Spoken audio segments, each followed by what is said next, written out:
இந்த குழுநிலை விவாதம் என்பது விசேடமாக ஜனாதிபதி எங்களுடைய கௌரவ ஜனாதிபதி நபர்களின் கீழ் இருக்கின்ற சகல நிறுவனங்களுக்கும் அதே போன்று எங்களுடைய பிரதமருடைய சகல நிறுவனங்களுக்குமான நிதி ஒதுக்கீடு தொடர்பாகவும் அவைகள் தொடர்பாக எழக்கூடிய அல்லது கடந்த காலம் நிகழ்காலம் எதிர்காலத்திற்கு ஏதுவான நடவடிக்கைகள் தொடர்பாகவே இன்று விவாதிக்கப்பட்டு வருகின்றன.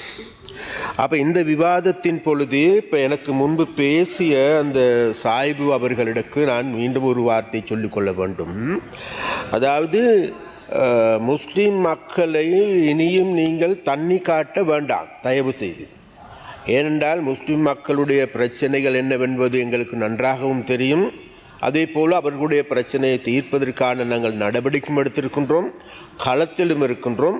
அதே போன்று அரசியல் ரீதியாகவும் சரி, ஏனைய அமைப்புகள் ரீதியாகவும் சரி, அனைத்து செயற்பாடுகளுக்கும் நாங்கள் முஸ்லீம் எங்களுடைய தோழர்களை நியமிப்பதற்கான நடவடிக்கைகள் நாங்கள் எடுத்து வருகின்றோம். அதில் எந்த விதமான பாகுபாடை நாங்கள் முன்வைக்கப் போவதில்லை என்பதை இந்த இடத்தில் நாங்கள் கூறிக்கொள்ள விரும்புகின்றோம். அதே போன்று இன்னும் ஒரு குறிப்பிட்டீர்கள், இந்த தொல்பொருள் திணைக்களத்துக்கு நீங்கள் சும்மா சரியாக வாசித்து போட்டு வாங்க. யாராவது எழுதி கொடுத்தா அந்த விஷயமாக வேறு உங்களோட தலைவர் எழுதி கொடுத்து எப்படியாவது போயிட்டு சொல்லி அரசாங்கத்துக்கு எதிராவது அடிக்கிறதுக்கு பாருங்கள் அப்படின்னு சொன்னால் அதுக்கு மாத்திரம் வர வேண்டாம். தொல்பொருள் திணைக்களத்துக்கு நாங்கள் மிக தெளிவாக நாங்கள் முஸ்லீம் இருவரையும் தமிழர் இருவரையும் நியமித்திருக்கின்றோம் அந்த ஆலோசனை குழுவில். அப்போ அந்த ஆலோசனை குழு மாத்திரமல்ல, அந்த தொல்பொருள் திணைக்களத்தில் இருக்கின்ற அனைத்து குழுக்களுக்கும் ஏனைய துறையை சார்ந்த உறுப்பினர்களை நியமிப்பதற்கான நடவடிக்கைகள் எடுத்திருக்கணும். எதிர்காலத்தில் அதெல்லாம் கெசட்டில் வரும். அந்த நேரத்தில் இது எல்லாத்தையும் பார்த்து கொள்ளலாம். அதே போன்று இந்த பிரச்சனையோடு பிணைக்கப்பட்டிருக்கின்ற இளஞ்செழியன் நீதிபதி இளஞ்செழியன் தொடர்பாகவும் பல்வேறு கருத்துக்கள் என்று கூறப்பட்டன. அப்போ அதில் எந்த விதமான உண்மையும் கிடையாது. அதாவது இந்த நாட்டில் இருக்கின்ற அந்த நீதித்துறையோடு அந்த நீதித்துறையில் நேர்மையாக செயல்படுகின்றவர்கள் சம்பந்தமாக, அப்போ அந்த நீதித்துறைக்கு நேர்மையாக செயல்படுகின்ற ஒரு அரசாங்கம் இது. அப்போ அந்த வகையில் நாங்கள் நிச்சயமாக யாருக்குமே இந்த நீதியின் மூலமாக பாகுபாடு ஏற்படுவதற்கோ ஏற்றத்தாழ்வுகள் ஏற்படுவதற்கோ அநீதி ஏற்படுவதற்கோ விடப் போவதில்லை. நிச்சயமாக அதே போன்று அதே வழியில் நாங்கள்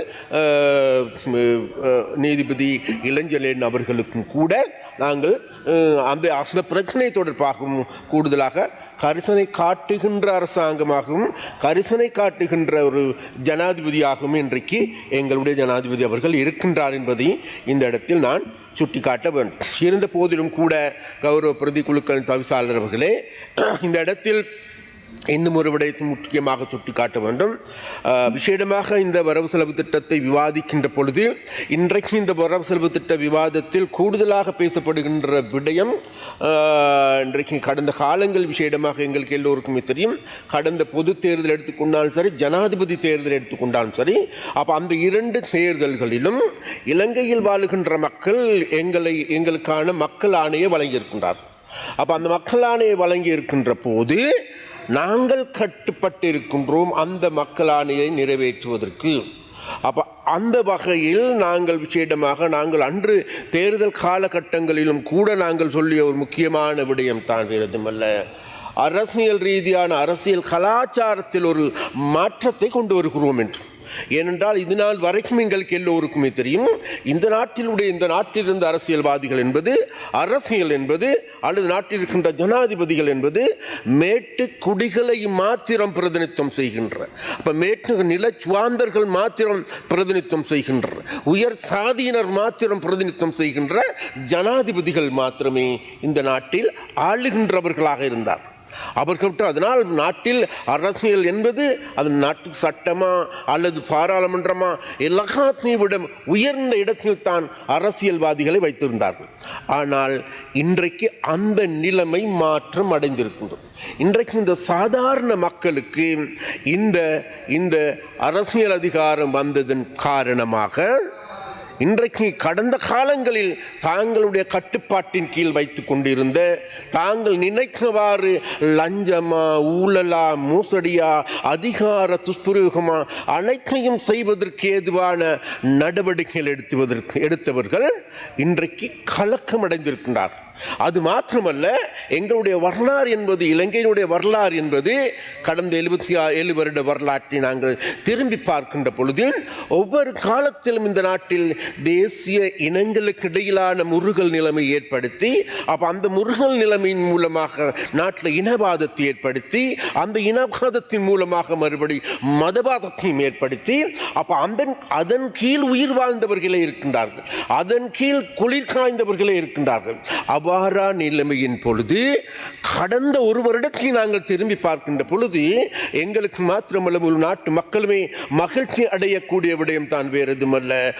கடந்த ஒரு வருடம் மாத்திரமே இந்த நாட்டில் இன ரீதியான முறுகல் நிலை இல்லாத, இனங்களுக்கு இடையிலே முறுகல் நிலை இல்லாத, மத ரீதியான முறுகல் நிலை இல்லாத ஒரு நாடு இருந்திருக்குமாக இருந்தால், கடந்த 76 வருடங்களிலே இந்த ஒரு வருடம் தான் இனங்களுக்கு இடையிலே முறுகல் இல்லாத நிலைமை ஏற்பட்டிருக்கின்றது.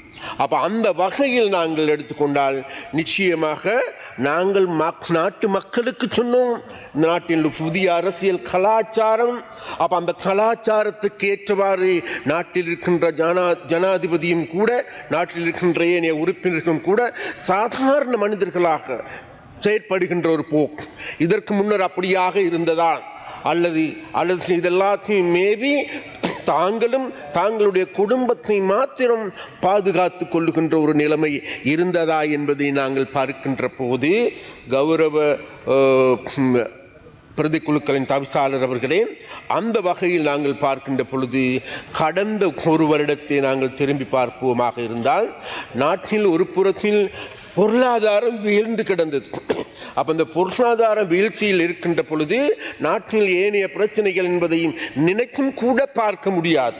அப்போ நினைக்கும் கூட பார்க்க முடியாத நிலைமையில் இருக்கின்ற போது தான் நாங்கள் இந்த நாட்டின் முதலில் எங்களுடைய வேலை, நாட்டில் கடந்த காலங்கள் எங்களுக்கு எல்லோருக்குமே தெரியும், கடந்த ஒரு வருடத்திற்கு முன்னர் நாங்கள் தேடி பார்க்கின்ற பொழுது இந்த நாட்டில் முஸ்லிம் மக்களுக்கு எப்படியாப்பட்ட நிலைமை இருந்தது, இஸ்லாமியர்களுக்கு எப்படியாப்பட்ட நிலைமை இருந்தது, அந்த நிலைமை தொடர்ந்து இருக்குமாக இருந்தால் இன்றைக்கு இந்த நாடு எங்கே சென்றிருக்கும் என்பது ஹிஸ்புல்லா அவர்களுக்கு நன்றாக தெரியும், சாய்பு அவர்களுக்கும் கூட நன்றாக தெரியும் என்று நினைக்கின்றேன். அந்த நிலைமையில் இருந்து அந்த இனவாத மதவாத ரீதியாக உங்களை பிரித்து துண்டாடுகின்ற முஸ்லிம்களை பாரிய ஒடுக்குமுறைக்குள்ளாக்கிய நிலைமைகள் இருந்து மீட்டெடுத்திருப்பது வேறு யாருமல்ல, தேசிய மக்கள் சக்தியாகும்.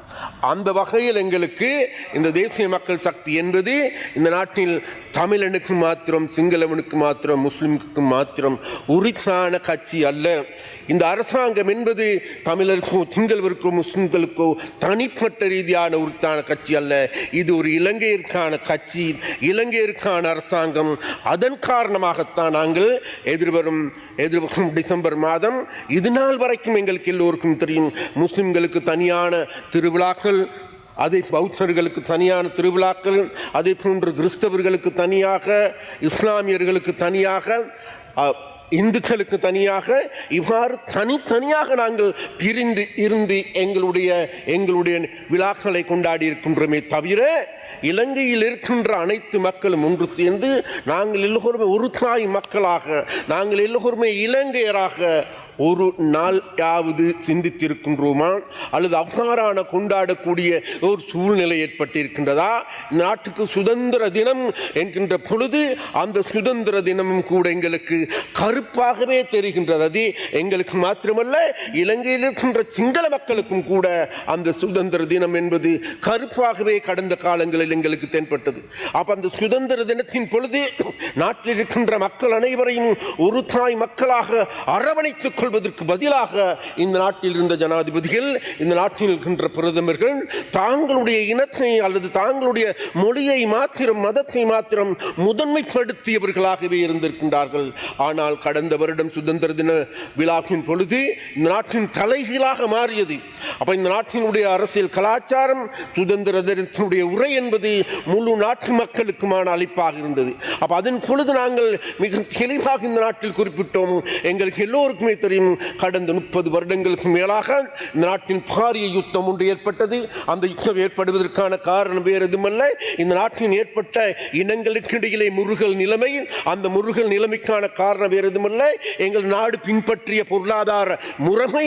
அந்த பொருளாதார முறைமையானது இலங்கையில் இருக்கின்ற மக்களுடைய பிரச்சனைகளை தீர்க்க முடியாத போது, இலங்கையில் இருக்கின்ற இனங்களுக்கு இடையிலே சமத்துவத்தை உரிமையை வழங்க முடியாத போது, இலங்கையில் இருக்கின்ற இளைஞர் யுவதிகளுக்கு தொழில் வாய்க்க முடியாத போது, இலங்கையில் இருக்கின்ற விவசாயிகளுக்கா மாணவர்களுக்கா பிரச்சனைகளை தீர்க்க முடியாத போது, அவர்கள் அந்த பிரச்சனையை மறக்கடித்துவிட்டு தாங்களுடைய இருப்பை தக்க வைத்துக் கொள்வதற்காக மீண்டும் மீண்டும் இந்த நாட்டின் இனவாதத்தை தூண்டியிருக்கின்றார்கள். அப்ப அந்த இனவாதம் என்பது 1956 எடுத்துக்கொண்டாலும் சரி, 63 எடுத்துக்கொண்டாலும் சரி, 77, 78, 79, 80, 81ஆம் ஆண்டு, 82ஆம் ஆண்டு, 83ஆம் ஆண்டு காலப்பகுதியில் எடுத்துக்கொண்டால் இன ரீதியாக மக்களை பிரித்து சிதைக்கின்ற நிலைமைகளை ஏற்படுத்தி இருந்தார்கள்.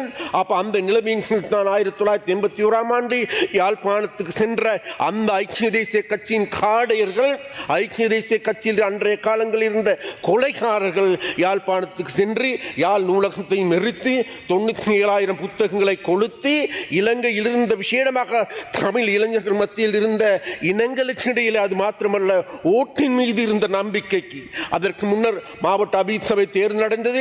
தேர்தல் நடக்கின்ற பொழுது அங்கிருக்கின்ற யாழ்ப்பாணத்தில் இருக்கின்ற இளைஞர்களும் கூட அந்த தேர்தலில் கலந்து கொண்டு தேர்தல்களை போட்டியிடுவதற்கு முன்வந்த பொழுது, அப்ப அந்த போட்டியிடுவதை தடுப்பதற்கான செயற்பாடுகளை அன்றைக்கு இருந்த ஐக்கிய தேசிய கட்சி காடையர்கள் யாழ்ப்பாணத்துக்கு சென்று அந்த தேர்தலை மோசடி செய்து, அந்த மோசடி செய்தது மாத்திரமல்ல, யாழ் நூலகத்தை நிறுத்தி சாம்பலாக்கி 94,000 புத்தகங்களை கொளுத்திய பாவித்தனமான நடவடிக்கைகளை முன்னெடுப்பதன் மூலமாக நாட்டில் இருக்கின்ற இளைஞர்கள், அதாவது தமிழ் இளைஞர்கள் விசேடமாக தாங்களுடைய போராட்டத்தை நோக்கி ஆயுதம் ஏந்தி போராடுவதை தவிர வேறு மார்க்கம் இல்லை என்கின்ற நிலைமைக்கு தள்ளப்பட்டார்கள். அந்த நிலைமை அனைத்தும் கௌரவ பிரதி குழுக்களின் தவிசாளர் அவர்களே கடந்த செப்டம்பர் மாதத்தோடு 2024ஆம் ஆண்டு செப்டம்பர் மாதத்தோடு முடிவுக்கு வந்திருக்கின்றது. அப்ப அந்த முடிவு இலங்கையில் இருக்கின்ற மக்கள் எங்களுக்கு அறிவித்திருக்கின்றார்கள். இலங்கையில் மாத்திரமல்ல, சிங்கள மக்கள் மாத்திரமல்ல, நாட்டில் வடக்கா கிழக்கா தெற்கா அனைத்து பிரதேசங்களையும் சேர்ந்த மக்கள் எங்களுக்கு எங்கள் மக்கள் ஆணையின் மூலமாக எங்களை தெரிவு செய்திருக்கின்றார்கள். முழு நாட்டையும் ஒன்று சேர்த்திருக்கின்றார்கள். தேர்தல் ரீதியாக அதனால் எங்களுக்கும் ஒரு கடப்பாடு இருக்கின்றது. தேர்தல் ரீதியாக ஒன்று சேர்க்கப்பட்டிருக்கின்ற எமது நாட்டை எதிர்வரும் காலங்களில் உண்மையிலேயே நிஜத்திலும் புலத்திலும் யதார்த்தத்திலும் உண்மையான ஒற்றுமையை கட்டியெழுப்ப வேண்டிய தேவைப்பாடு எங்களுக்கு இருக்கின்றது. அந்த தேவைப்பாட்டின் அடிப்படையிலேயே எங்களுடைய நிர்வாக கட்டமைப்பு அனைத்தும் செயற்படுகின்றது. அந்த கட்டமைப்பின் கீழ் ஜனாதிபதி அவர்கள் தனது செலவீனத்தின் மூலமாக நாட்டின் முன்னுதாரண புருஷனாக திகழ்ந்திருக்கின்றார்கள். அதே போன்று எங்களுடைய பிரதமர் எடுத்துக்கொண்டால் தாங்களுடைய செலவீனத்தின் மூலமாக முன்னுதாரணமாக தெரிவி காட்டியிருக்கின்றார்கள். அதே போன்று எங்களுடைய அமைச்சர்மார்கள் எடுத்துக்கொண்டால் சரி, அனைவருமே இந்த நாட்டுக்கு முன்னுதாரணத்தை காட்டுகின்றவர்களாக வருகை தந்திருக்கிறார்கள். அந்த வகையில் நாங்கள் இருந்து பார்க்கின்ற பொழுது எமது நாடு இன்றைக்கு அரசியல் ரீதியாக எடுத்துக்கொண்டாலும் சரி, பொருளாதார ரீதியாக எடுத்துக்கொண்டாலும் சரி, அதே போன்று கடந்த காலங்களில் எமது நாட்டில் புரியோடி போயிருந்த நாட்டில் லஞ்ச ஊழல் மோசடியில் எடுத்துக்கொண்டாலும் சரி, இவைகளில் இருந்து மீண்டிருக்கின்ற நாடு. அந்த அவ்வாறு மீண்டிருக்கின்ற நாட்டில் தான் எங்களுக்கு இன்றைக்கு தேவைப்படுகின்றது. கடந்த காலத்தில் எங்களிடமிருந்து பறிக்கப்பட்டிருக்கின்ற, எங்களுக்கு இருந்து ஒதுக்கப்பட்டிருக்கின்ற அந்த தேசிய ஒற்றுமையை மேலும் வலுப்படுத்த வேண்டிய தேவை இருக்கின்றது. அந்த தேவையின் நிமித்தமாகவே இன்றைக்கு எங்களுடைய ஜனாதிபதி அவர்கள் யாழ்ப்பாணத்திற்கு கூடுதலான நிதி ஒதுக்கீடு செய்வதற்கான காரணம் என்ன, யாழ்ப்பாணத்திற்கு கூடுதலான செயற்பாடுகளை முன்னெடுக்க வேண்டும் என்பதின் காரணம் என்னவென்றால் வேறு எதுவுமல்ல, யாழ்ப்பாணம் என்பது இன்றைக்கு எங்களுக்கு எல்லோருக்குமே தெரியும், கடந்த 30 வருட யுத்தத்தின் பொழுது பல்வேறு இன்னல்களை சந்தித்த மக்கள். இன்றைக்கு எடுத்துக்கொண்டாலும் கூட 89,000க்கு அதிகமான விதவைகள் இருக்கின்ற, 28,000க்கு அதிகமான பிள்ளைகள், அதாவது பெற்றோர்களை இழந்த குழந்தைகள் இருக்கின்ற, இன்றைக்கு எடுத்துக்கொண்டால் கூட 8000க்கு அதிகமான முதியவர்கள் தாங்களுடைய பிள்ளைகளை இழந்து பரிதவிக்கின்ற அனாதைகளாக இருக்கின்ற, அதே போன்று இன்றைக்கு எடுத்துக்கொண்டாலும் சரி 140% அங்கு இன்னும் கொட்டில்களில் வாழுகின்ற, வீடுகள் இல்லாமல் இருக்கின்ற, 160% அங்கு இருக்கின்ற மக்கள் ஏதோ முறை சார்ந்த முறைசாரா விதத்தில் கடன்காரனாக மாற்றப்பட்டிருக்கின்ற பிரதேசம். அந்த வகையில் இன்றைக்கு நாங்கள் தேடி பார்க்கின்ற பொழுது வடமாகாணம் என்பது இலங்கையில் கூடுதலான வறுமையின் கீழ் வாடுகின்ற மாகாணம். அது மாத்திரமல்ல, அந்த மாகாணம் கடந்த காலங்களில் 10 வருடங்களாக நாங்கள் திரும்பி பார்க்கின்ற பொழுது ஒரு புறம் பொருளாதார ரீதியாகவும் சரி, கல்வி ரீதியாகவும் சரி பின்தங்கிய நிலைக்கு தள்ளப்பட்டிருக்கின்ற நாடு. அது மாத்திரமல்ல இன்றைக்கு விசேடமாக போதைப் பொருள் எடுத்துக்கொண்டாலும் கூட கடந்த காலங்களில் கொடிகட்டி பறக்கின்ற ஒரு நிலைமைக்கு தள்ளப்பட்டிருக்கின்ற நாடு. அப்ப அந்த நிலைமையில் இருந்து இன்றைக்கு படிப்படியாக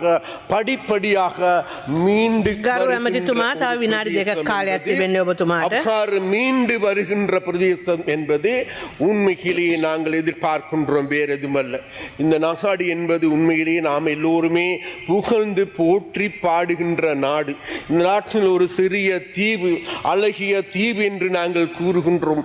அந்த அழகிய தீவில் இந்நாட்டில் இருக்கின்ற மூவின மக்கள், 4 மதங்களை கொன்ற மக்கள், இந்த மக்களிடையே நாங்கள் ஒற்றுமை கற்றுக்கொள்ள முடியாவிட்டால் ஏனைய மக்கள், ஏனைய நாட்டை பற்றி நாங்கள் சிந்தித்து பார்க்க முடியாது.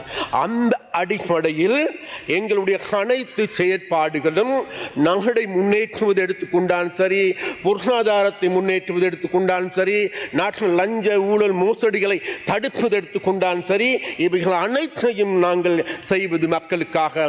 அந்த மக்களிடையே கடந்த தசாப்த காலங்களாக உருவாக்கப்பட்டிருக்கின்ற, விதைக்கப்பட்டிருக்கின்ற இனவாத பொறியிலிருந்து அந்த மக்களை மீட்டு நாங்கள் அனைவருமே இலங்கையர் என்று சத்தமாக சொல்லக்கூடிய ஒரு காலத்தை உருவாக்குவதற்கு, அதற்கு ஆரம்ப அடித்தளமாக எதிர்வரும் செப்டம்பர் மாதம் நாம் இலங்கையர் என்கின்ற, நாங்கள் வி ஆர் ஸ்ரீலங்கன் என்று சத்தமிட்டு சொல்லக்கூடிய அந்த தேசிய ஒருங்கிணைப்பை, மதங்களுக்கு இடையிலான நல்லிணக்கத்தை உருவாக்குகின்ற தினமாக தமிழர், சிங்களவர், முஸ்லிம், பேக, மேலே அனைவரும் ஒன்றாக கூடி, ஒன்றாக குழாவுகின்ற, ஒன்றாக தங்களுடைய கலை, கலாச்சாரம், இலக்கியங்களை போற்றி பாதுகாக்கிறது மாத்திரமல்ல, அவைகளை கட்டி பாதுகாத்துக் கொள்கின்ற ஒரு தினமாக மாற்றி அமைப்பதற்கு ஏதுவான நடவடிக்கைகளை நாங்கள் எடுத்திருக்கின்றோம் என்பதை கூறிக்கொண்டு விடைபெறுகின்றேன். நன்றி, வணக்கம்.